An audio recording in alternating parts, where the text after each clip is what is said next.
and you chose to worship with us. For those of you who are watching us online, this is a different service that we're having today. We decided to bring in the local community leaders and the sheriff of Wayne County, so we can talk about what we could do to make our community better. We're in a sermon series called The Upside Down. And what that means is that we're trying to get outside of these four walls to actually make a difference inside of the community.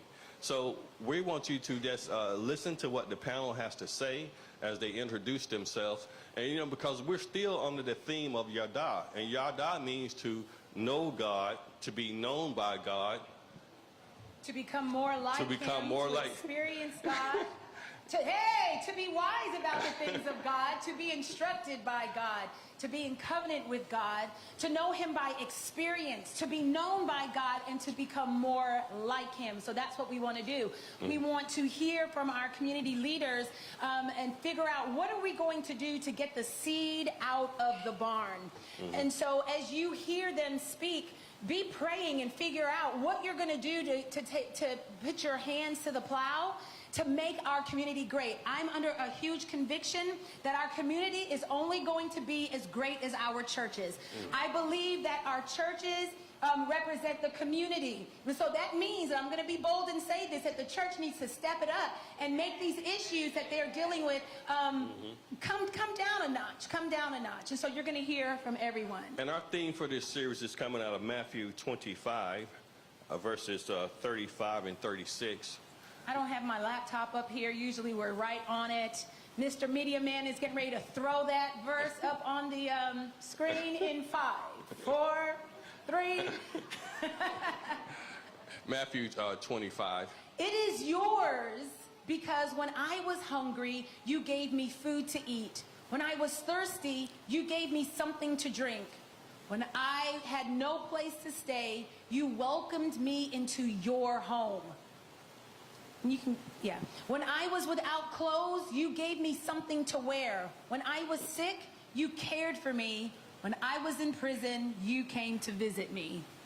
And so we've been teaching you all about the importance of not just praying for someone, but the psychology says that we're supposed to meet each other's Maslow's hierarchy of needs.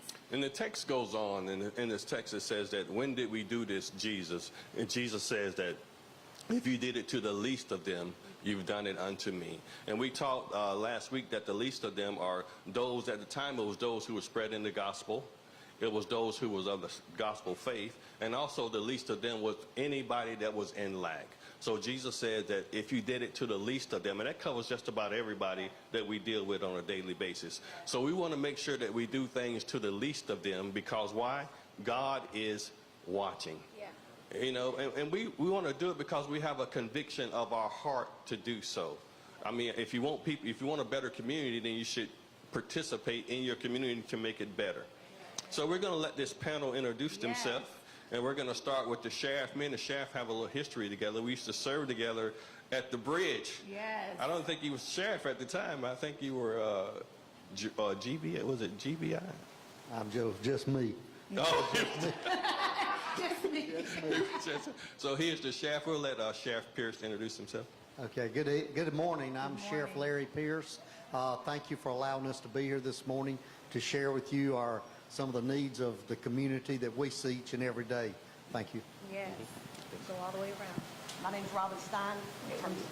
Sometimes I don't need this. I can speak long enough, so... There we go. I might blow your ears off. I'm sorry. My name's Robin Stein. I am a detective with the Wayne County Sheriff's Office. I am also their crime prevention specialist. Detective Stein and I, we spoke on the phone, and she's like me, we're talkers, so I felt like we knew each other from way back. And we just didn't know what we looked like. And so when she walked into Pastor Gary's office, she walked in there all strapped, and I was like, yes! That's what I'm talking about! I love to see a woman in power. I'm going to become a detective now. I don't need it either, Robin. Here we go. So I'm Beverly Weeks, and I'm the Executive Director of Wayne Pregnancy Center here in Goldsboro. Yeah. Good morning. Yeah. Good morning. My name's Brianna Van Hook, and I am the Teen Court Director as well as the Community Service Director for Juveniles for Community Supporting Schools of Wayne County. Yeah. Good morning. I'm Javar Bragg, and I'm the crisis intervention worker for Wayne Uplift Domestic Violence and Sexual Assault. Yes. So we've assembled this panel here because we want to make a difference in the community. In order to make a difference in community, we not only need funds, but we really need your time. We really need you to volunteer to help make a difference in the community. You know, it's easy to just throw money at the problem, but that doesn't necessarily fix the problem. People want to hear your heart. They want to see Jesus in actions through your hands, putting your hands to the plow and not looking back. So we want you to really get involved and hear what this panel has to say and hear the needs of the community. We're going to ask them a series of questions, and they're going to answer, and we're also going to give you a chance to ask questions on how we can help make this community great. So this is for Beverly, Brianna, and Javara. How has your organization changed in the past 5 years? We'll start with Beverly. How has your organization changed in the last 5 years? So one of the major changes that we had at the pregnancy center is when I came on board, they were just offering just a pregnancy test. And so we wanted to take it a little bit deeper because I was seeing that the same women who were coming in for pregnancy number 1 were coming in for pregnancy number 2, 3, 4, 5, 6, 7, 8, 9, 10, 11, 12. And so we wanted to give them the tools and the resources they needed for change. And that first change, we all know that change cannot come without Jesus Christ. Mm-hmm. Without Jesus Christ, but we can't go around and beating people on the head and say, you need to change. Yeah. We need to show them the love of Christ. And in the Bible, Jesus met the women, he met the woman at the well with relationship. That was the first thing he did, is establish a relationship. So we began to incorporate classes into the pregnancy center. And also, as we were doing the classes and the free ultrasounds, we were noticing that there were women that were coming in that were being sexually abused. And we were hearing more and more about pornography, because we know that pornography is one of the enemy's greatest tools and resources that he is using right now to destroy our marriages, to destroy our families, and to destroy our homes. And so with the onset of pornography, once you have visualized and seen pornography, it actually alters your mind just like a drug, just like a drug does. And so we were seeing that our children were getting, even at young ages, attached to pornography, men and even women. Yes. You'd be shocked at the statistics, even within our church, of women who are viewing pornography. Pornography was leading to people experimenting and acting out what they were seeing, and we have seen an increase in sexual abuse, sexual assaults, and also in human trafficking and sex trafficking. And so I would go around and I would hear all these people talking about human trafficking and sex trafficking, but we would see that nobody was really doing anything about it. It's one thing to educate. That is one thing I love about this church. Not only do they educate and make the community aware, but they say, we will not just talk about it, but we're going to walk the walk. We're going to do something about it. And so that is one thing I really, truly admire about this church.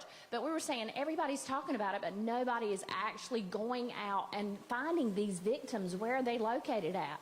Well, when I heard that our state had the 8th highest numbers, the 8th highest reported numbers for human trafficking and sex trafficking, and then I would see, when you got children, something changes in your heart. It changes in your heart and your mind, and you want to refocus. And I'm like, no more. This is not going to continue to take place in my city without me taking an active part and doing something about it. And so I think the major change for us is actually going out.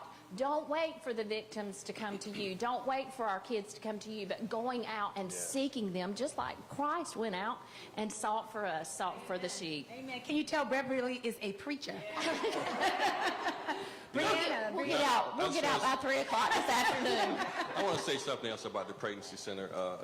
Beverly Weeks has organized for Pastor Lane and I to go to the jail with her. So not only does she have the pregnancy center, but she also goes out into the local jail and minister to the men as well as the women, because pregnancy affects more than one person.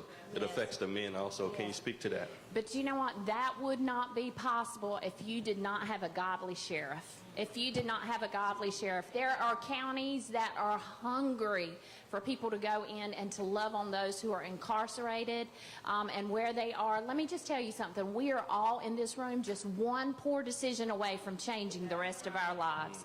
And how we need to look at this is somebody's daughter. This is somebody's son. This is somebody's mama. This is somebody's niece, nephew, their neighbor. And let me tell you something. If it weren't for the grace of God, that could very well be my son or my daughter up there. So I am grateful to God for a godly sheriff that says, you know what? I'm going to be a part of the action. And he allows us to go in. Yes, yes. Thank you, sir. Thank you. Thank you. And so it doesn't just have to be Bible studies that you're offering, because we all know that there are all religions, all kinds of faiths. But let me tell you, they will know who you are and who you serve by your love. Yeah. By your love. Amen. Amen. Brianna, how has your agency changed in the last 5 years? When I first entered this job, we were Communities in Schools of Wayne, meaning we were part of the Communities in Schools of North Carolina network. And we ended up pulling out because we realized we wanted to add more programs. If we stayed with the agency, we would have to just focus on serving the schools, and so they would no longer be able to run the teen court program. So we pulled out of Communities in Schools and became Communities Supporting Schools of Wayne, an independent agency. That following summer, after I started working there, we actually hosted a free expunction clinic for clients who completed teen court and were referred from district court, because those kids from district court, the charge gets dismissed if they complete teen court, but it stays on your record forever unless you get it expunged. So we offered that service for free at a clinic, and then the following summer after that, I met with Dustin Pittman from Strickland, Agner and Associates, and now he expunges their records for free as soon as they complete teen court and get the charge dismissed. We've also added the mediation program at Dillard Middle School. Miss Mary Kay James is the mediator for that program. We're hoping to eventually expand it to all schools here in Wayne County. And the way that runs is, if there's a conflict between students at the school, we try to resolve it through mediation and hopefully prevent them from having to come to teen court or having to go to juvenile court by giving them the tools to work out their issues. And it also differs from teen court because teen court's a one-time opportunity, but mediation, you can go through that as many times as you need to. And so we just started working with that program in August. And I also just started running the community service program for juveniles in July. And that is a different population. When juveniles are placed on juvenile probation or they are on diversionary programs, they are court ordered to complete community service. It could be anywhere from 24 to 60 hours from what I've seen. And so I place those individuals with different community service sites. And so we've been able to run more programs that benefit the youth here in Wayne County and offer more services after they complete the program.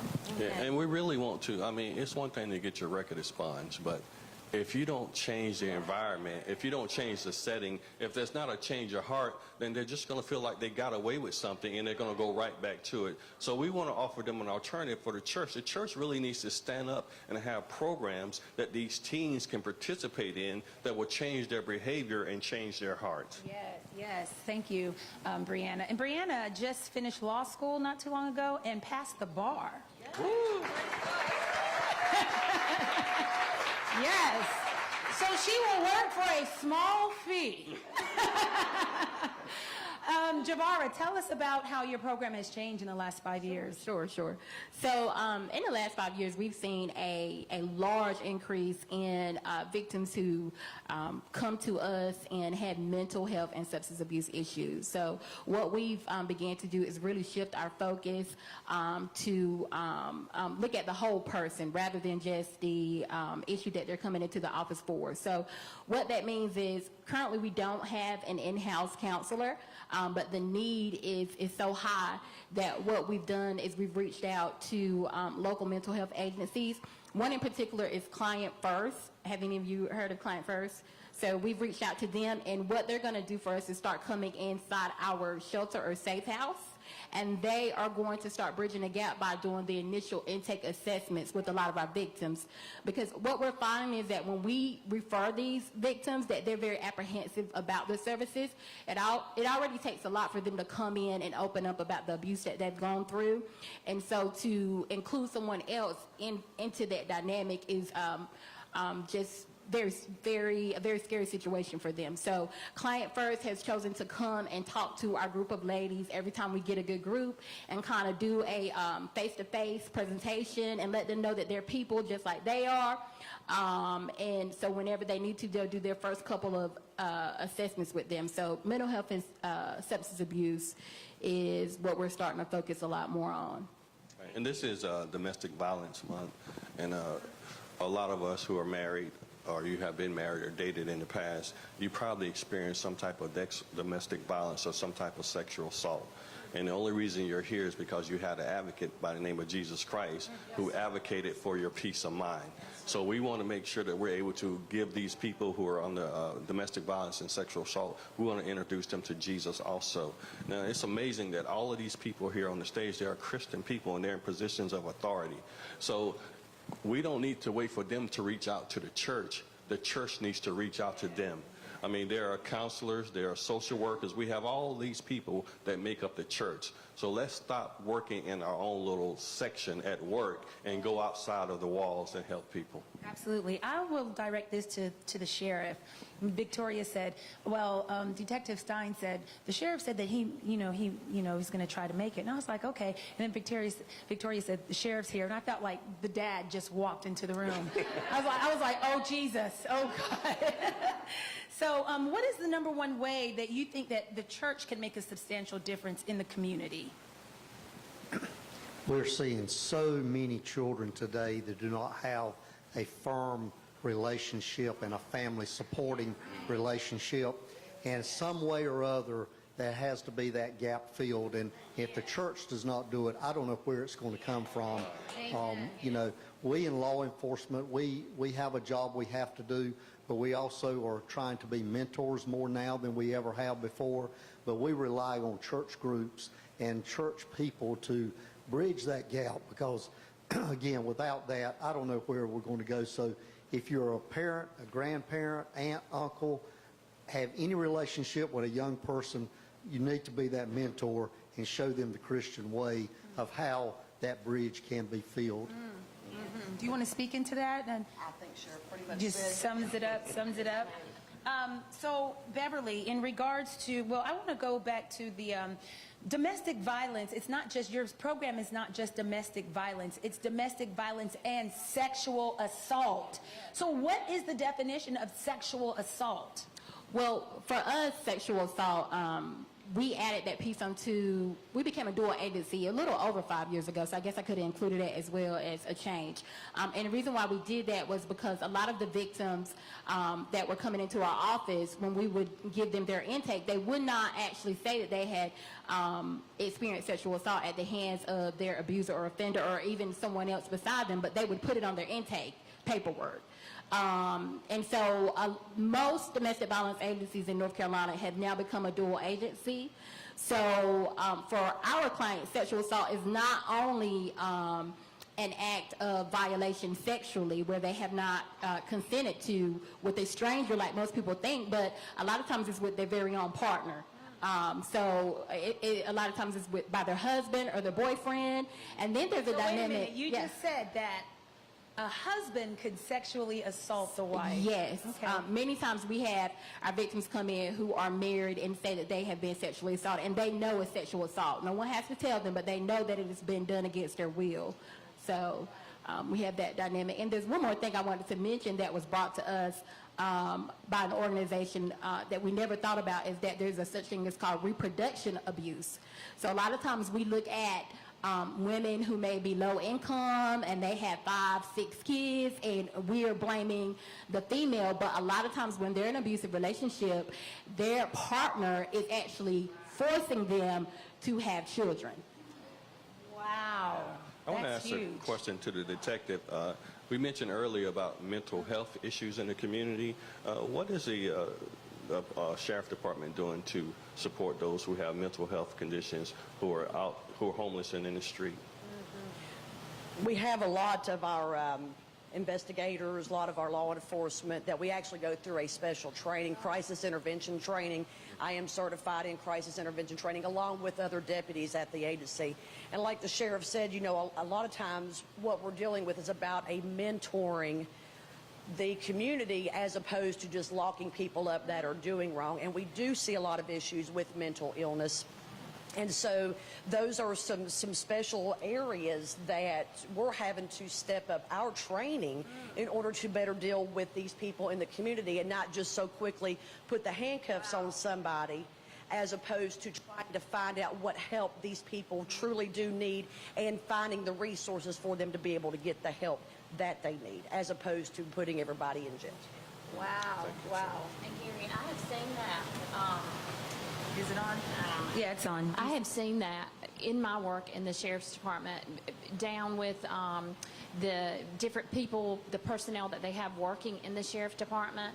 Someone come in with mental health issues, and I have seen them try to bring in the perspective, the individual in the community, the counselor that these girls and these guys need to speak with, not passing judgment, but just saying, hey, we may not know the answer to your situation or what you're going through, but I have actually seen them say, but you know what, we're going to bring the help in that you need.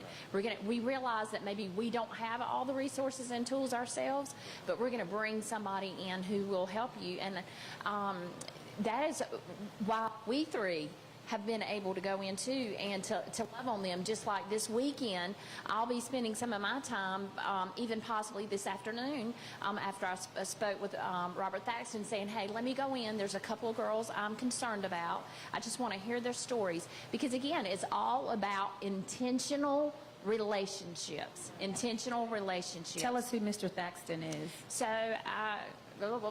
He's the jail administrator. He's a major in our office, and he's the one that kind of decides who comes in, and so that's how we came up with allowing your groups to come in and mentor and sort of counsel these folks. And I want to say, if you're viewing from home live, there are very strict policies in place for who they allow to come in. You know, just nobody, no John Doe off the streets is going to go in and say, well, I just want to do, I just want to teach a class in the jail. It don't happen that way. They know everything about us, probably even what size underwear we wear by the time we go in. But they know everything about us, know everything about our families, you know, every areas that we serve in.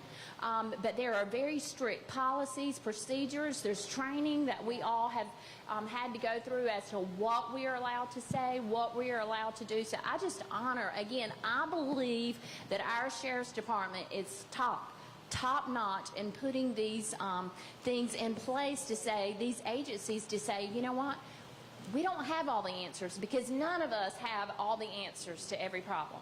But to say, we're going to bring in the professionals and the agencies that do, because we care that much about you. Right.